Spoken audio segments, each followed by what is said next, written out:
భారత రాజ్యాంగాన్ని రచించి భిన్న సంస్కృతులకు వేదికగా ఉన్న భారతదేశాన్ని సమైక్యంగా ఉంచడంలో అంబేద్కర్ కృషి మరువలేనిదని పార్టీ ఎస్సీ సెల్ అధ్యక్షులు బల్లా సూరిబాబు, పార్టీ సిటీ అధ్యక్షురాలు సుంకర శివప్రసన్న, మాజీ కూడా చైర్మన్ రాగిరెడ్డి చంద్రకళ పేర్కొన్నారు.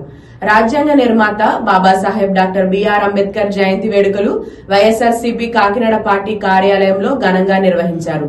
అనంతరం ఇంద్రపాలెం వంతెన వద్ద అంబేద్కర్ విగ్రహానికి పూలమాలలు వేసి ఘన నివాళులు అర్పించారు. ఈ కార్యక్రమంలో జిల్లా సెక్రటరీ రెడ్డి భీమరావు, సారథి వరనందిక తదితరులు పాల్గొన్నారు.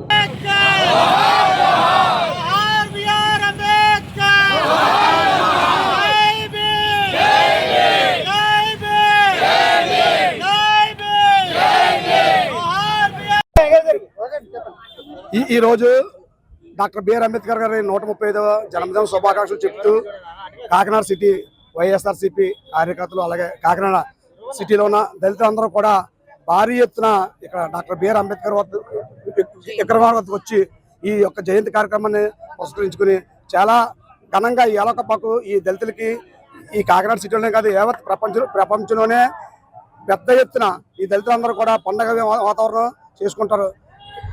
ఈ యొక్క కార్యక్రమానికి మా కాకినాడ సిటీ వైఎస్ఆర్సీపీ ఎక్స్ఎమ్మెల్యే గారు దొరంపూడి చంద్రశేఖర్ ఆధ్వర్యంలో ఈ కార్యక్రమం ఇక్కడ జరగడం జరిగింది. అదే మా పార్టీ ఆఫీసులో కూడా జరగడం జరిగింది. ఈ అంబేద్కర్ గారి కళల కన్నా స్వరాజ్యం రావాలని, ఎంతో ఈ దళితులందరూ చదువుకోవాలని, ఎంతో మేధావులతో ఎన్నో మంచి మంచి కార్యక్రమాలు చేయాలని దళితులందరూ కూడా కోరుకుంటూ ఈ అవకాశం ఇచ్చినటువంటి నాకు అందరూ కూడా మా కాకినాడ సిటీ ప్రెసిడెంట్ గారు. అందరికీ నమస్కారం.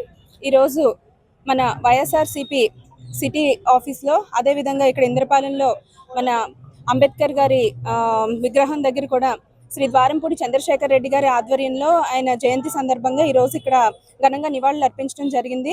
నిజంగా చాలా సంతోషంగా ఉంది. ఎందుకంటే మన దేశంలో ఎటువంటి డిస్క్రిమినేషన్స్ కానీ ఇన్ఈక్వాలిటీస్ కానీ లేకుండా మనందరం కూడా ఇంత ధైర్యంగా, ఆనందంగా, సంతోషంగా ఉన్నాము అంటే దానికి కారణం ఆ రోజు డాక్టర్ బిఆర్ అంబేద్కర్ గారు మనకు అందించిన రాజ్యాంగం వల్లనే. మనకి ఎటువంటి డిస్క్రిమినేషన్స్ లేకుండా ఈరోజు మనందరం కూడా చాలా చాలా సంతోషంగా ఉన్నాం.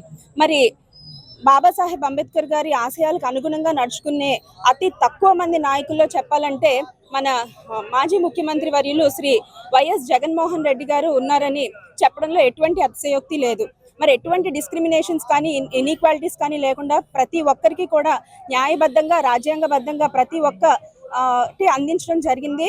మరి అప్పట్లో చూసుకున్నట్లయితే జగన్మోహన్ రెడ్డి గారి ఆధ్వర్యంలో ప్రతి ఒక్కరూ కూడా ఇటు సామాజికంగాను అటు ఆర్థికంగాను బలోపేతం చేసి జగన్మోహన్ రెడ్డి గారు అందరినీ ముందుండి నడిపించడం జరిగింది. మరి అదే విధంగా ప్రతి ప్రభుత్వం కూడా మన అంబేద్కర్ గారి ఆశయాలకు అనుగుణంగా నడుచుకోవాలని చెప్పి రాజ్యాంగబద్ధంగానే ముందుకు వెళ్ళాలని ప్రతి ఒక్కరికి తెలియజేసుకుంటూ, నాకు ఈ అవకాశం ఇచ్చిన మీడియా మిత్రులకి ప్రత్యేక ధన్యవాదాలు తెలియజేసుకుంటూ జై భీమ్.